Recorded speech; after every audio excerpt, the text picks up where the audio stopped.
কোন স্বামী নিজের জন্য কামাই রুজি করে না। সব স্বামীরা স্ত্রীর শান্তির জন্য, সন্তানের শান্তির জন্য নিজের জীবনকে বিসর্জন দেয়। নিজে না খাইয়া থাকলেও কষ্ট পায় না, যদি শুনে সন্তান খানা পায় নাই বাবার চোখে আর ঘুম হয় না। নিজে পোশাক না পরলেও কষ্ট লাগে না, কিন্তু যদি খবর পায় সন্তান একটা পোশাকের অভাবে আছে, চোখের পানি ধরে রাখতে পারে না। এরে যুবক, এই চিন্তা যদি করতে, বাবার সম্পদ এটা বাবার না, মইরা গেলে তো তোর হয়ে যাবে, এই চিন্তা যদি করতি বাবা সম্পদের খেয়ানত করতি না। আম্মা জানেরা যদি ভাবতেন স্বামী যদি মরিয়া যায় এই সম্পদ তো আমার হয়ে যাবে, এই চিন্তা যদি মা করতেন, কোন মা স্বামীর মাল খেয়ানত করত না। আর যেই স্বামীর কামাই রুজিতে সন্তানেরা খেয়ানত করে, যেই স্ত্রী খেয়ানত করে, ওই কামাই রুজিতে কোনোদিন বরকত হবে না। কোটি টাকা কামাই করলো দেখবে অভাব আর অভাব। ও সন্তান, বাবার সম্পদের গনিমত মনে কইরা হেফাজত করো। ও পর্দার আম্মা জান, মরণের সময় হাতে কোনো নির্দিষ্ট নাই, নিঃশ্বাসের নাই বিশ্বাস। অতএব মুসলমান হইতে দেরি করিও না। বড় কঠিন কথা। এখানে আমরা যারা বসে আছি সবাই মুমিন, মুসলমান না? মুসলমান। অথচ আল্লাহ পাক মুমিনকে বলেন, এই মুমিন মুসলমান হইয়া মর। কেমন যেন বোঝা যায় আমরা মুমিন হইছি, মুসলমান হতে পারি নাই। আল্লাহ আর আয়াতে বলেন, ইয়া আইয়ুহাল্লাযীনা আমানু দুখুলু ফিস-সিলমি কাফা ওয়া লা তাত্তাবিউ খুতুওয়াতিশ শাইতান ইন্নাহু লাকুম আদুউম মুবিন।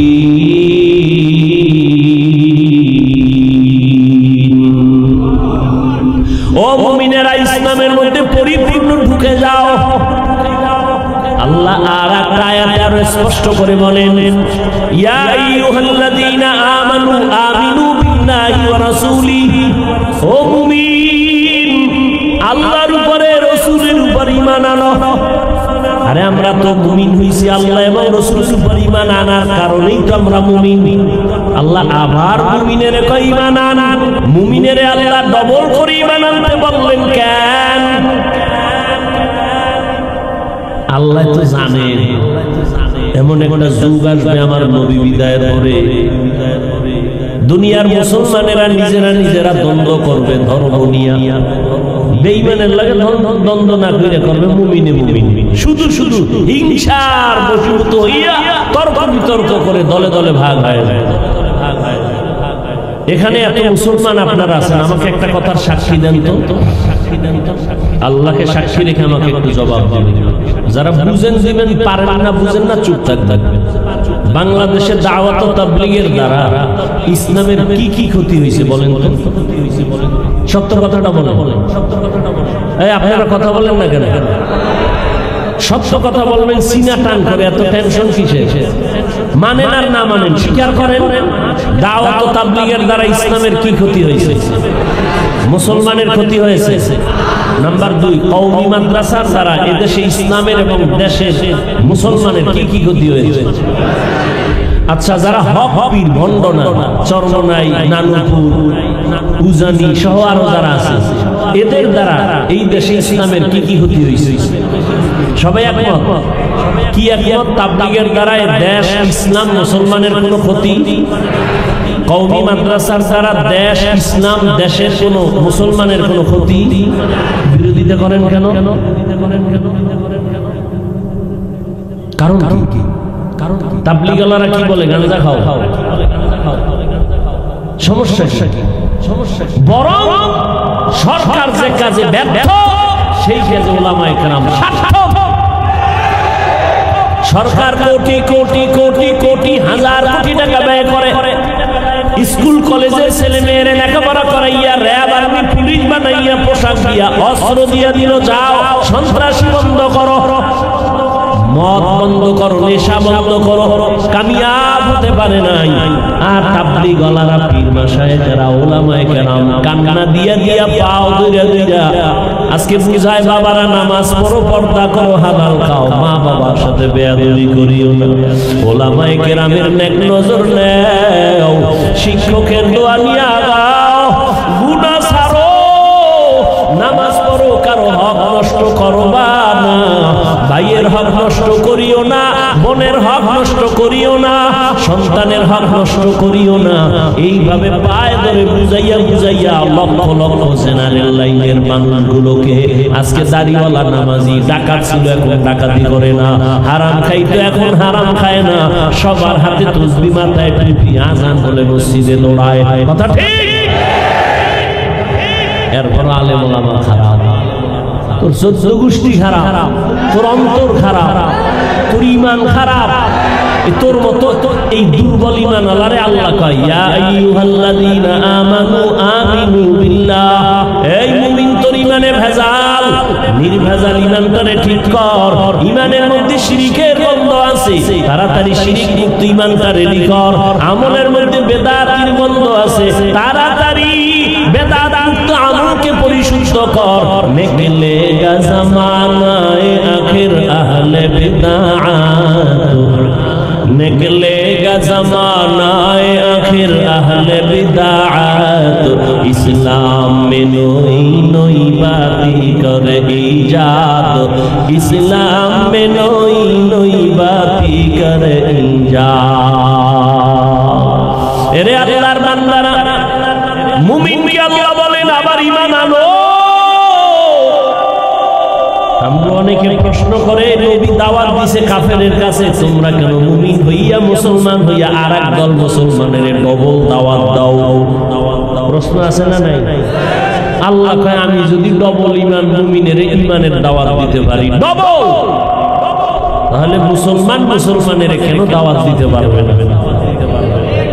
আচ্ছা, আপনি তো দাওয়াত বাদ দিয়ে যদি ঘুমায় থাকে ওলামায়ে কেরাম, এমনি তো নাচনেওয়ালা বুড়ি, আরো যদি পায় ঢোলের গান, এত বয়ান এত বয়ান এত বয়ান, বড় মানুষ লাইনে আসতে চায় না। করোনার মতো গজব দিয়েও বাঙালির ঘাড় সোজা করতে পারে না। আগের সুদ করে এখনো সুদ খায়, আগের ঘুষ করে এখনো ঘুষ খায়, আগের বেনামাজি এখনো বেনামাজি। এই জাতির আলেম ওলামারা মেহনত না করলে উপায় কি হইত? হ্যাঁ, এটা সত্য। মুসলমানের পিছনে 12 মাস সময় না দিয়ে যদি মাত্র 6 মাস প্রতিদিন 1 ঘন্টা করে আমাকে লাগাও, হিন্দুদের মন্দিরে গিয়ে বয়ান করি, খ্রিস্টানদের গির্জায় গিয়ে বয়ান করব, ইনশাআল্লাহ 6 মাসে সব বিধর্মীরা মদিনার আশায় হয়ে যাবে ইনশাআল্লাহ। কিন্তু ওগো বয়ান করার টাইম কি? তোমাকে তালি দিতে দিতে 12 মাস শেষ। ফজরের পরে বয়ান, যোহরের পরে বয়ান, কি বৃষ্টি আর কি রৌদ্র, দৌড় দৌড়, কুত্তা এত দৌড়ায় নাই পরিমাণ দৌড়াচ্ছে, পাও ধইরা ধইরা বলি। অথচ আপনিও মুসলমান, আমিও মুসলমান, আপনার আমার আল্লাহ এক, নবী এক, কোরআন এক, কাবা এক, ধর্ম এক, কালেমা এক। দুনিয়াতে আসছি এক, বিদায় বেলা কবরের সাইজও হবে এক, কাপড় হবে 3টা, কালার হবে এক, কবরের মধ্যে প্রশ্ন 3টা, তাও হবে এক। রবের পরিচয় দাও, ধর্মের পরিচয় দাও, রাহমাতুল লিল আলামিনের পরিচয় দাও। ও এলাকার মা বোনেরা, ও যুবক বাবারা, বৃদ্ধ বাবাজিরা, আপনারাও যে আল্লাহর গোলাম, আমিও সে আল্লাহর গোলাম। আপনারা যে নবীর উম্মত, আমিও সেই নবীর উম্মত। আজকে আপনাকে পাও ধরে ধরে বোঝানো লাগে, তার কারণ বুঝিয়া পাই না। আমি টুপি খুলতে চাই না, আর আপনি কেমন মুসলমান যে টুপি দিতেই চান না? আমি দাড়ি কাটতে গেলে লজ্জা পাই, আর আপনি কেমন নবীর আশিক যে দাড়ি রাখতে গেলে লজ্জা পান? আমি পর্দা না করলে লজ্জা পাই, আপনি কেমন নবীর আশিক যে পর্দা করতে গেলে লজ্জা পান? আমি মসজিদে না ঢুকলে লজ্জা পাই, আর আপনি কেমন নবীর আশিক যে মসজিদে ঢুকতে গেলে লজ্জা পান? বুঝতেছি না আসলে আমরা কি ভুলে আছি না আপনারা ভুলে আছেন তাও বুঝি না। তবে যুবকেরা, বাবারা, যদি একটু বলতে পারতা, হাফিজ ভাই তোমরা ভুলে আছো, আমরা সঠিক, যদি বলতে পারতা দলিল দিয়া, আমি এখন দাড়ি কেটে ফেলতাম, আমি এখন প্যান্ট শার্ট টাই লাগাইয়া রাস্তায় গিয়ে তোমাদের সাথে মিলে নাচ গান করতাম। ও বাবা বলো, আমরা ভুলে আছি কিনা বলো। আর যদি বলো না না হাফিজ ভাই ওলামায়ে কেরাম আপনারাই সঠিক, আমরা যারা নামাজ পড়ি না, পর্দা করি না, হালাল খাই না, আমরা ভুলে আসি, তাহলে আমি তোমাকে একটা গালিও দিব না, বরং আমি আদর করে বলবো, বিনয়ের সাথে বলবো, পাও দুইটা আগাইয়া দাও, আমি নিচে নাই না তোমার পায়ে ধরে বলি, আর দাড়ি কাটিয়া আমার মায়ার নবীর আর কাদাইও না রে বাবা, নামাজ বাদ দিয়া আমার আল্লাহকে বেজার করিও না। ওরে জীবনে তো কম নামাজ ছাড়ো নাই, কম বেপরদায় চলো নাই, কত দাড়ি কাটছো, আর কত দাড়ি কাটলে তোর মনের আশা মিটবে, তারপরে তওবা করবি। জীবনে তো কম বেপরদায় চলো না, আর কত বেপরদায় চলো না, মনের আশা মিটবে, তারপরে তওবা করবা। জীবনে তো বান্দা তুমি মোবাইলে গুনাহ কম করো নাই, আর কত গুনাহ করলে তোমার মনের আশা মিটবে, তারপরে তওবা করবা। জীবনে তো মাইয়ার চরিত্র কম নষ্ট করো নাই, আর কত চরিত্র নষ্ট করলে তোমার মনের আশা পূরণ হবে, তারপরে তওবা করবা। পার্কে পার্কে তো কম ঘুরো নাই, আর কতদিন পার্কে গিয়া ঘুরলে তোর মনের আশা মিটবে, তারপরে তওবা করবি। ও আমার যুবক, এই কথাটাও বলিও, তোমার আর হায়াতের বাকি কতদিন। করোনায় কত যুবক চলে গেল, ছাত্র জনতার আন্দোলনে কত তাজা তাজা যুবক চলে গেল। এমন একটা দিন নাই পানির নিচে যুবকের লাশ, ঘুমের বিছানায় যুবকের লাশ, গাড়ির চাকার তলের নিচে যুবকের লাশ। তুমি মনে করছো সুস্থ, কিছুদিন বাঁচবা না, অসুস্থ রোগীটারে ডাক্তার বলে নিয়ে যাও, মনে যা চায় খাওয়ায় দাও, আর বাঁচবে না। কিন্তু চোখে তাকায় দেখছি ওই অসুস্থ রোগীটা এখন লাঠি হাতে নিয়ে চলে, হাঁটে, তার সামনে আপন ছোট ভাই সুস্থ মানুষ চলে গেছে। তুমি আজকে সুস্থ আছো, কালকে এই টাইমে তুমি সুস্থ থাকবা গ্যারান্টি নাই। ও যুবক, আজকে আমিও তো তোমার মতো প্যান্ট শার্ট টাই লাগায় যদি রাস্তায় ঘুরতাম, কেউ আমারে বাধা দিত না। টুপি মাথায় দিলে মাথা গরম, দাড়ির কারণে যৌবনের ভাব থাকে না, বড় জামা পরছি এই জন্য মনে হয় যেন শরীর গরম লাগে, আটকা লাগে। তোমার থেকে কম বুঝি না, এরপরও কেন দাড়ি কাটি না। কত মানুষ আমাদের টুপিওয়ালা বলে গালি দেয়, দাড়িওয়ালা বলে গালি দেয়, কওমি মাদ্রাসায় পড়ার কারণে গালি দেয়। এত গালির পরেও কেন নামাজ ছাড়ি না? এই শীতের মধ্যে যে ফজরের সময় ঠান্ডা পানি দিয়ে ওযু বানাইয়া নামাজ পড়তে কত কষ্ট, এরপরও নামাজ ছাড়ি না। ও বাবা, তার কারণ কি? আল্লাহর কোরআন পড়লাম, রাসূলের হাদিস পড়ে দেখলাম, ওরে দুনিয়ার থেকে যারা গুনাহগার হইয়া যাবে তাদের জন্য কবর হবে জাহান্নাম, আর যারা নেক আমল নিয়ে যাবে তাদের কবর হবে জান্নাতের টুকরা। এরে আল্লাহর বান্দারা, দুনিয়াতে একটা সূর্যের গরম সহ্য করতে পারি না, একটা বেতের বাড়ি সহ্য করতে পারি না, একটা মশার কামড় সইতে পারি না। গুনাহগার হইয়া যদি কবরে যাই, ওই কবরে গুনাহগারের জাহান্নামের আগুন কেমন করে সহ্য করব? ও যুবক, মনটারে শুধু একটা কথাই বুঝাও, তোমার মতো যুবক যদি জেনারেল লাইনে পড়ে, স্কুল কলেজে পড়িয়া চাকরি করে, ব্যবসা করে, র‍্যাব, আর্মি, পুলিশ, বিডিআরের চাকরি করে, নামাজ ছাড়ে না, বলো তুমি কেন পারো না রে বাবা? তোমার মতো যুবক রাস্তায় গাড়ি চালায়, নামাজ ছাড়ে না, বলো তুমি কেন পারো না?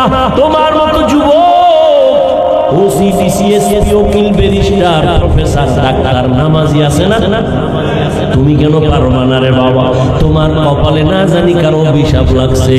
ও যুবক বাবা, আমি যে এতক্ষণ চিল্লাইয়া বয়ান করছি, একবারও কিন্তু বলি নাই আমি পাস করলি পড়েছি, তোমরাও পড়ো, না হয় ধ্বংস।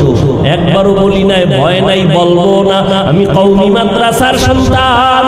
একবারও বলি নাই কওমিতে পড়ো, আমি তাবলীগের লাইনের সন্তান, আমি পীরের মুরিদ। একবারও বলি নাই পীরের কাছে না গেলে, তাবলীগে না গেলে তুমি জাহান্নামী। আমি কি বলতে চাই বাবা, শুনো।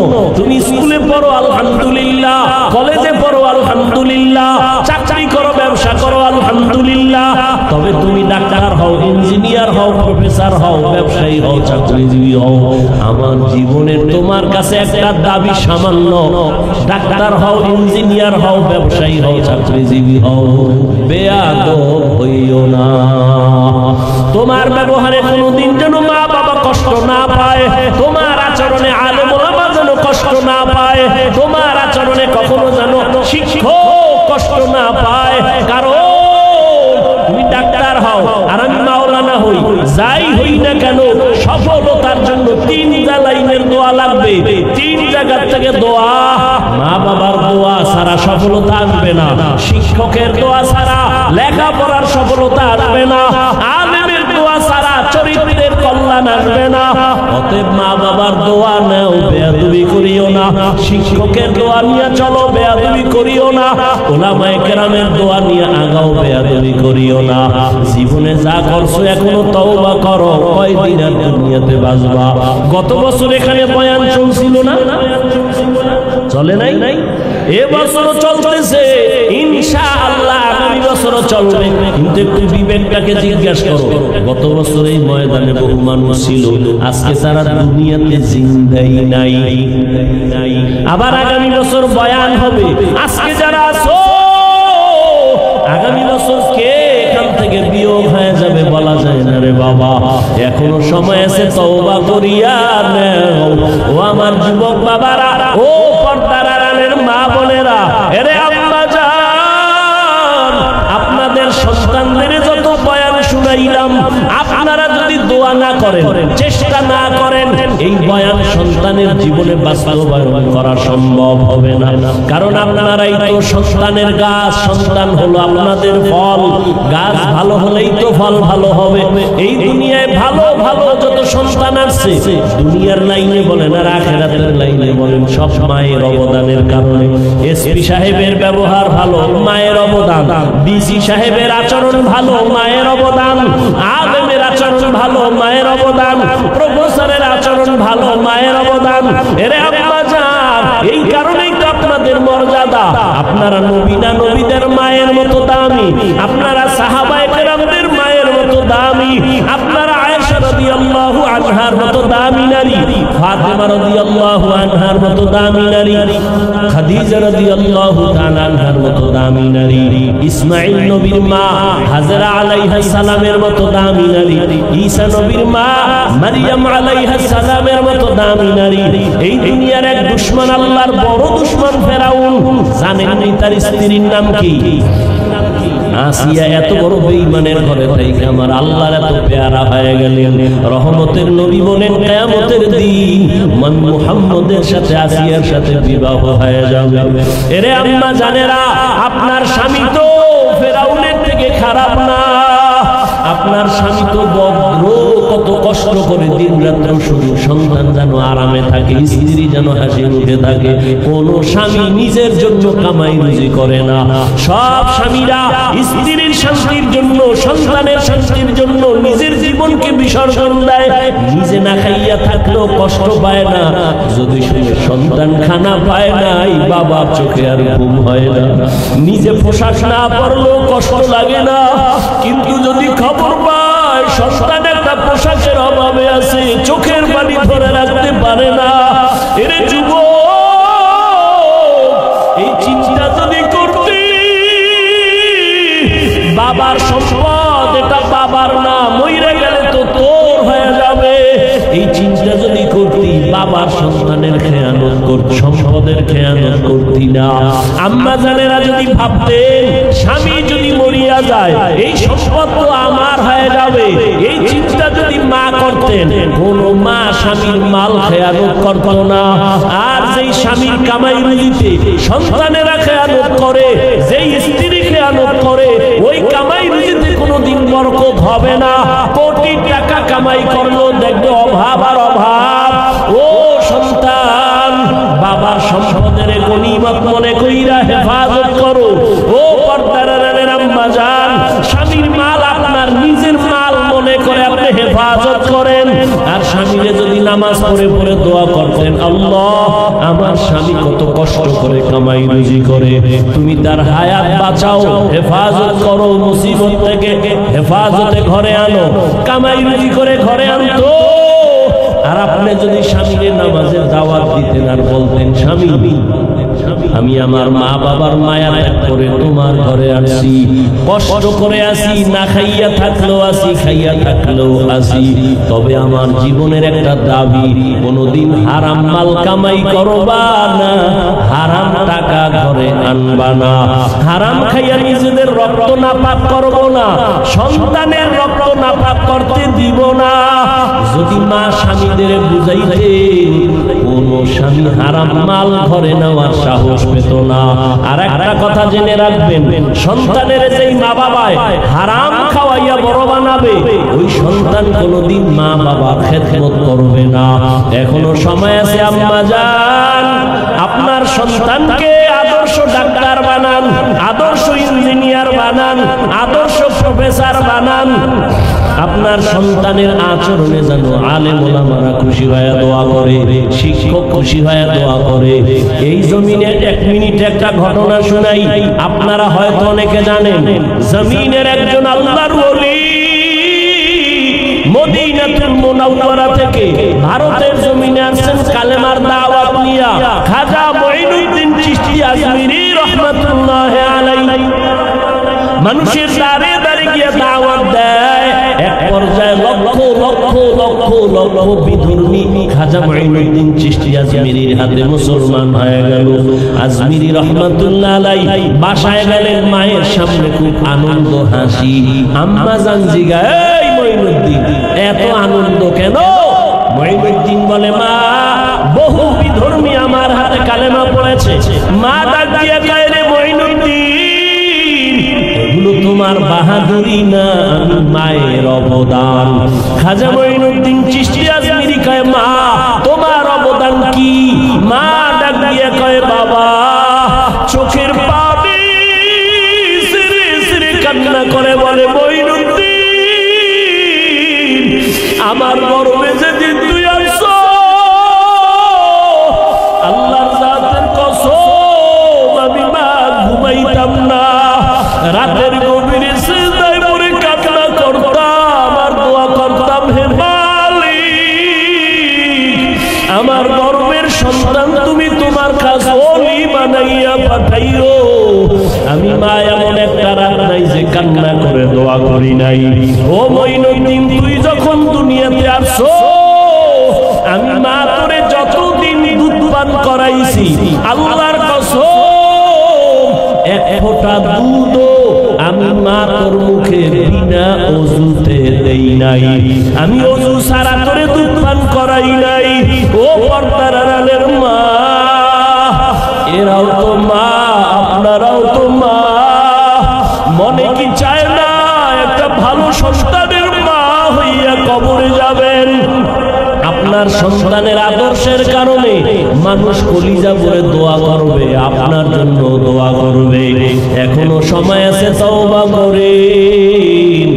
আর বেপরদায় চলবেন না, আর নামাজ ছাড়বেন না, স্বামীর মাল খেয়ানত করবেন না, মোবাইলে চরিত্র বিক্রি করবেন না, সময় নষ্ট করবেন না। আপনার মতো কত মা এই অঞ্চলে এখনো আছে, পর্দা করে, নামাজ পড়ে, স্বামীর মাল হেফাজত করে, সন্তানকে আদর্শওয়ালা বানানোর মেহনত করে, মোবাইলে সময় নষ্ট করে না। এরে আম্মা জানেরা, আপনারা কেন পারবেন না? ও আমার বাবাজিরা, আপনারাও তো এই জমিনে আছেন, কয়দিন আর থাকবেন বলা যায় না। আপনার মতো কত বুড়া মসজিদে গিয়া 5 বেলার নামাজ পড়ে, আপনারা কেন পারবেন না? এখন থেকে তওবা করে নেন। মরিয়া গেল নামাজ ছাড়বেন না, দাড়ি কাটবেন না, বেপরদায় চলবেন না। ও আমার কলিজার যুবক বাবারা, হেদায়েতের মালিক আল্লাহ। জানি না আবু জাহালের মতো কে কপাল পোড়া এখানে বসে জানি না, আর কার কপাল জানি ওমরের মতো তাজা। গুনার কথা স্মরণ করিয়া কে যেন তওবার নিয়ত করেছে। ও যুবক বাবারা, যদি তওবার নিয়ত থাকে, মনে মনে আমার আল্লাহকে ডাকো আর বলো, হে আল্লাহ, জীবনে তো কম দাড়ি কাটি নাই, নামাজ কম কামাই দেই নাই, বেপরদায় কম চলি নাই, রে আল্লাহ মনে হয় গুনার কারণে আমি এখন নাপাক, আমার হাত নাপাক, চোখ নাপাক, জিহ্বা নাপাক, অন্তর নাপাক। আমাকে মানুষ মাওলানা বলে, মুফতি বলে, মুহাদ্দিস বলে, আসলে আমি এখন পর্যন্ত মানুষ হইতে পারি নাই। মানুষ আমারে সম্মানের চেয়ার দেয়, অথচ আমার গুনার কারণে আমি বড় অপরাধী। ও যুবক, তোমার মতো যুবক নামাজির অভাব নাই, মনে বুঝাইয়া তওবা করো, আল্লাহকে বলো, আল্লাহ আমার মতো যুবক যদি গাড়ি চালায়, কৃষি কাজ করে, নামাজ পড়ে, শ্রমিকের কাজ করে, নদীর মধ্যে মাছ ধরিয়াও নামাজ পড়ে, আমিও তৈরি হয়ে গেলাম। যতদিন হায়াত পাই আর নামাজ ছাড়বো না, দাড়ি কাটবো না, বেপরদায় চলবো না, মা বাবার সাথে কষ্ট বেয়াদবি করবো না, বদদোয়া নিব না, শিক্ষকের দোয়া নিয়া, উলামায়ে কেরামের পরামর্শ নিয়া, নবীজির তরিকা মেনে খাঁটি মুসলমান হইয়া তাকওয়া নিয়া জান্নাতের পথে চলবো। তওবা করার যদি কারো নিয়ত হয়, মুনাফিকি দুর্বলতা যদি না থাকে, খাঁটি তওবার নিয়ত যাদের আছে, দুটো হাত আমার আল্লাহকে দেখাইয়া দাও। আয় আল্লাহ, হাতগুলো কবুল করে নেন, তওবা কবুল করে নেন, তওবার উপরে মজবুত হইয়া চলার মতো তৌফিক দান করেন, আমিন।